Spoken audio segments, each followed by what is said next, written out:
Apple walnut coleslaw. What a twist on the traditional slaw recipe, and so delicious. This recipe will start with all the usual culprits: the red cabbage, green cabbage, and carrots.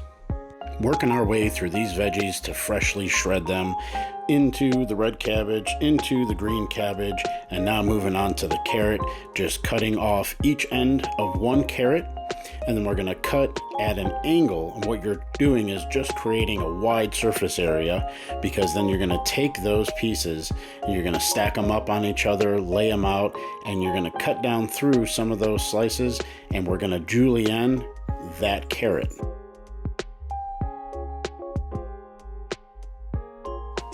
When you finish, you'll have some nice matchstick cut carrots. You're going to add all of your veggies to a large mixing bowl. Rough chop some walnuts. Pecans are a great substitute here. Once you get those rough chopped, we're going to add those to the bowl as well.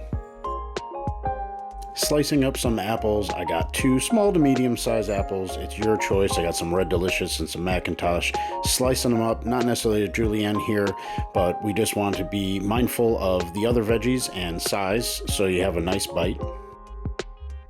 Into a separate mixing bowl, we'll go down with some sour cream and then some mayonnaise.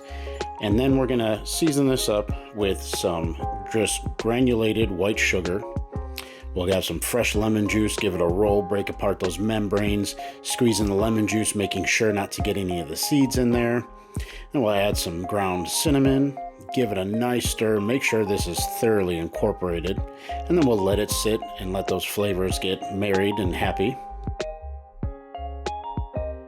While your dressing is marinating on its own, we'll go ahead and get all the veggies nicely mixed up in the mixing bowl here. Then we'll come back with that dressing.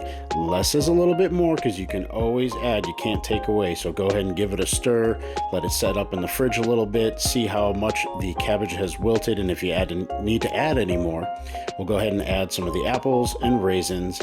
We'll go ahead and mix that thoroughly, and you have an awesome coleslaw, sure to change anybody's mind who doesn't like it. Visit effinsharp.com.